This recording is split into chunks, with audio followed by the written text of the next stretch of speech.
Okay, got it sir. അതായത് ഇനി മുതൽ ബൾക്ക് ഡെപ്പോസിറ്റുകളുടെ ആ പരിധി ഉയർത്തി എന്നതാണ് അതിൻ്റെ ഒരു ചുരുക്കം. അതോടൊപ്പം ഈ ബൾക്ക് ഡെപ്പോസിറ്റുകൾക്ക് ഒരു ചെറിയ ഉയർന്ന പലിശയും ബാങ്കുകൾക്ക് നൽകാൻ സാധിക്കും എന്നുള്ളതാണ്.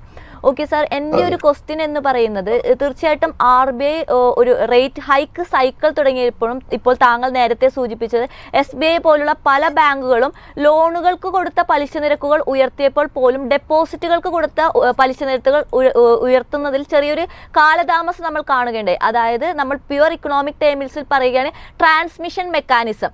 റിസർവ് ബാങ്കിൽ നിന്ന് വരുന്ന പലിശ നിരക്കുകളുടെ വ്യതിയാനം സാധാരണ ജനങ്ങളിലേക്ക് എത്തിച്ചേരുന്നതിന് ഒരു ടൈം ലാഗ് നമുക്ക് കാണാൻ സാധിക്കുന്നുണ്ട്. ഇത് എത്രത്തോളം നമ്മളുടെ ഇക്കോണമിയുടെ ഒരു ഇൻഎഫിഷ്യൻസിയാണ് സൂചിപ്പിക്കുന്നത്, അല്ലെങ്കിൽ ഇത്തരം ഒരു ട്രാൻസ്മിഷൻ ടൈം എടുക്കുന്നതിന് ബാങ്കിൽ ഒരുപാട് കാലം താങ്കൾ വർക്ക് ചെയ്താണ്, ബാങ്കുകളുടെ ഒരു റീസൺ എന്താണ്? നമ്മളൊരു കോൺട്രാക്ട് അനുസരിച്ച് ഇപ്പം ഡെപ്പോസിറ്റിന്റെ ആണെങ്കിലും ലോണിന്റെ ആണെങ്കിലും ഒരു ബാങ്കുമായിട്ട് ഇടപാടുകാരൻ ഒപ്പിടുന്ന ഒരു കരാറുണ്ട്.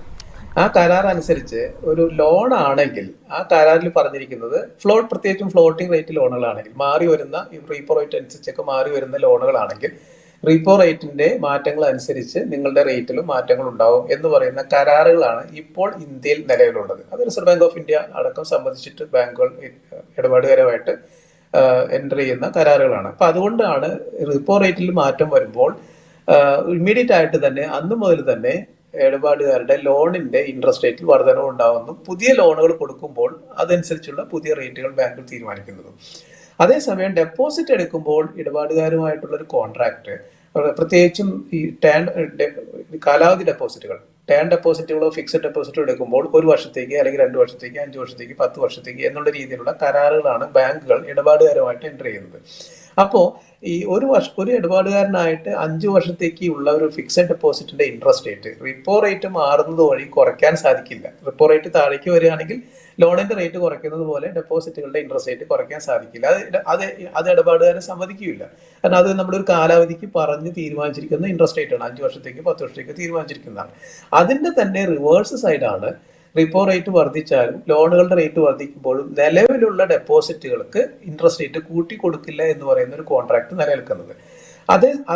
അതേസമയം ഇപ്പോൾ പുതിയ ബാങ്കിങ് പ്രോഡക്റ്റുകൾ ബാങ്കുകൾ ഓഫർ ചെയ്യാൻ തുടങ്ങിയിട്ടുണ്ട്. വലിയ ലാർജ് രീതിയിൽ അല്ലെങ്കിൽ പോലും ഇതുപോലെ ഏതെങ്കിലും ഒരു എക്സ്റ്റേണൽ ബെഞ്ച് മാർക്കിനെ ലിങ്ക് ചെയ്തുകൊണ്ടുള്ള റീപ്പോ റേറ്റ് ആവും, ലിബർ ആവും, അല്ലെങ്കിൽ ഏതെങ്കിലും ഒരു സ്റ്റാൻഡേർഡ് ആയിട്ടുള്ള ഒരു എസ്റ്റാബ്ലിഷ്ഡ് ആയിട്ടുള്ള ബെഞ്ച് മാർക്കിനെ ലിങ്ക് ചെയ്തുകൊണ്ടുള്ള ഇൻട്രസ്റ്റ് റേറ്റുകൾ ഓഫർ ചെയ്യുന്ന ഡെപ്പോസിറ്റ് പ്രോഡക്റ്റുകൾ സെലക്റ്റീവ് ആയിട്ടെങ്കിലും ബാങ്കുകൾ ഓഫർ ചെയ്യാൻ തുടങ്ങിയിട്ടുണ്ട്. അപ്പൊ ആ രീതിയിലുള്ള ഡെപ്പോസിറ്റ് സംവിധാനം, ആ ഒരു സ്കീമാണ്, ആ ഡെപ്പോസിറ്റിലേക്കാണ് ഒരു ഇടപാടുകാരൻ ഡെപ്പോസിറ്റ് ചെയ്യുന്നതെങ്കിൽ അതിന്റെ ബെനിഫിറ്റ് കിട്ടും. അല്ലെങ്കിൽ ഈ ഒരു ഡെപ്പോസിറ്റ് നിലവിലുള്ള ഡെപ്പോസിറ്റുകളുടെ ഇൻട്രസ്റ്റ് റേറ്റ് മാറുന്ന കാര്യത്തിൽ മാറ്റം ഉണ്ടാവാൻ സാധ്യതയുണ്ട്. അതേസമയം ഞാനിത് നിലവിലുള്ള ഡെപ്പോസിറ്റിന്റെ കാര്യമാണ് പറഞ്ഞത്. പുതിയ ഡെപ്പോസിറ്റുകൾ എടുക്കുന്ന സമയത്ത് ഈ റിപ്പോ റേറ്റിന്റെ വരുന്ന ഏറ്റക്കുറച്ചിലുകൾ അനുസരിച്ച് കോമ്പറ്റീറ്റീവ് ആയിട്ടുള്ള ഒരു എൻവയോൺമെന്റിലാണ് ബാങ്കുകളും വർക്ക് ചെയ്യുന്നത്.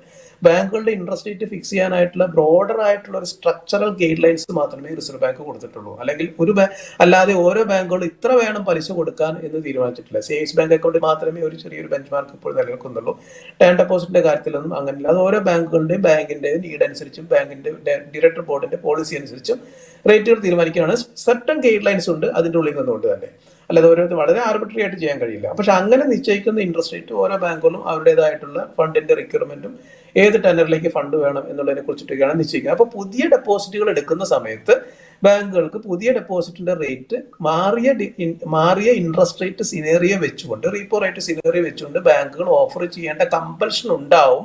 എന്തുകൊണ്ടെന്നാൽ ജനറലി നമ്മൾ ബാങ്കുകളും ഒരു കോമ്പറ്റീറ്റീവ് എൻവയോൺമെന്റിൽ വർക്ക് ചെയ്യുന്ന ഇൻഡസ്ട്രി ആണ് എന്നുള്ളത് കൊണ്ട് ട്രാൻസ്മിഷൻ എന്തുകൊണ്ട് സംഭവിക്കുന്നില്ല എന്ന് ചോദിച്ചാൽ ആദ്യത്തെ പോയിന്റിലേക്ക് ഞാൻ തിരിച്ചു വന്നാൽ, ലോൺ ഞാൻ നേരത്തെ സൂചിപ്പിച്ചല്ലോ, നമ്മുടെ ഇന്ത്യയിൽ നിലനിൽക്കുന്ന ലോണുകൾ അധികവും തന്നെ ഫ്ലോട്ടിംഗ് റേറ്റ് ഇൻട്രസ്റ്റ് റേറ്റുകളാണ്. അതുകൊണ്ട് ഈ റിപ്പോ റേറ്റ് കൂടുമ്പോൾ അപ്പോൾ തന്നെ ആ ട്രാൻസ്മിഷൻ 100% ട്രാൻസ്മിഷനും നടക്കുകയാണ്. ബാങ്കുകൾക്ക് അത് കൂടുന്ന സാഹചര്യത്തിൽ ബെനിഫിറ്റ് ആയിരിക്കും. കുറയുന്ന സാഹചര്യത്തിൽ അതിൻ്റെതായിട്ടുള്ള ഒരു ഇടിവ് ബാങ്കുകളുടെ റവന്യൂയിൽ ഉണ്ടാവാൻ സാധ്യതയുണ്ട്. അതേസമയം ഡെപ്പോസിറ്റ് ഇൻട്രസ്റ്റ് റേറ്റിൽ അന്ന് തന്നെ ഈ ട്രാൻസ്മിഷൻ നടക്കാത്തത് അതുകൊണ്ടാണ്. അപ്പൊ അതിനൊരു പീരീഡ് എടുക്കും. പഴയ ഡെപ്പോസിറ്റുകൾ പുതുക്കിയിടുമ്പോൾ പുതിയ റേറ്റ് കിട്ടും. പുതിയ ഡെപ്പോസിറ്റ് എടുക്കുമ്പോൾ അന്നത്തെ മാർക്കറ്റ് സാഹചര്യം അനുസരിച്ച് ബാങ്കുകൾ ഓഫർ ചെയ്യുന്ന ഇൻട്രസ്റ്റ് റേറ്റുകൾ ആൾക്ക് കിട്ടും. അതുകൊണ്ടാണ് റിസർവ് ബാങ്കിന്റെ ഗവർണർ എല്ലാ മോണിറ്ററി പോളിസി അനൗൺസ്മെന്റുകളിലും ട്രാൻസ്മിഷൻ കംപ്ലീറ്റ് ആയിട്ടില്ല എന്ന് പറയുന്നത്. നമ്മൾ ശ്രദ്ധിച്ചാൽ അറിയാം, കഴിഞ്ഞ 2 ക്വാർട്ടർ മുൻപ് വരെ ബാങ്കുകളുടെ നെറ്റ് ഇൻട്രസ്റ്റ് മാർജിൻ കൂടിയിരുന്നു. എന്നാൽ 250 ബേസിസ് പോയിന്റ് റീപ്പോ റേറ്റിൽ കൂട്ടിയിരിക്കുന്ന ഇൻട്രസ്റ്റ് റേറ്റ് എല്ലാ ലോണുകളിലേക്കും അപ്പോൾ തന്നെ ബാങ്കുകൾ അപ്ലൈ ചെയ്തപ്പോൾ ബാങ്കുകളുടെ റവന്യൂ കൂടി. അതേസമയം അതിനോട് ആനുപാതികമായിട്ട് ഉടനെ തന്നെ ഡെപ്പോസിറ്റിന്റെ ഇൻട്രസ്റ്റ് റേറ്റ് ബാങ്കുകൾ കൂട്ടിയില്ല. ഈ ട്രാൻസ്മിഷന്റെ ഡിലേ ഉള്ളത് കൊണ്ടാണ് അത് നടക്കുന്നത്. അപ്പൊ അതുകൊണ്ട് താൽക്കാലികമായിട്ട് ബാങ്കുകളുടെ നെറ്റ് ഇൻട്രസ്റ്റ് മാർജിൻ എല്ലാം തന്നെ 2 ക്വാർട്ടർ മുൻപ് വരെയെങ്കിലും ഉയർന്നിരിക്കാനുള്ള കാരണം അതാണ്. പക്ഷെ ഇപ്പോൾ പുതിയ റിസൾട്ടുകൾ പബ്ലിഷ് ചെയ്യുമ്പോൾ, ബാങ്കുകളുടെ റിസൾട്ട് പബ്ലിഷ് ചെയ്യുമ്പോൾ ശ്രദ്ധിച്ചാൽ അറിയാം, 2 ക്വാർട്ടർ 3 ക്വാർട്ടർ വരെ മുൻപുണ്ടായിരുന്ന നെറ്റ് ഇൻട്രസ്റ്റ് മാർജിൻ അത്ര ലെവലിലല്ലാത്ത ധാരാളം ബാങ്കുകളുടെ നെറ്റ് ഇൻട്രസ്റ്റ് മാർജിൻ ഉണ്ട്. വേറെ കാരണങ്ങളാണൊക്കെ, വേറെ റീസൺ കൊണ്ടും വേറെ ബിസിനസ് സ്ട്രാറ്റജി കൊണ്ടൊക്കെ അത് കൂട്ടാൻ സാധിക്കും. പക്ഷേ റിപ്പോ റേറ്റിന്റെയും ഇൻട്രസ്റ്റ് റേറ്റിന്റെയും ആംഗിളിലേക്ക് നമ്മൾ തിരിച്ചു വന്നാൽ അത് നെറ്റ് ഇൻട്രസ്റ്റ് മാർജിൻ കുറഞ്ഞതായിട്ട് നമുക്ക് കാണാൻ കഴിയും.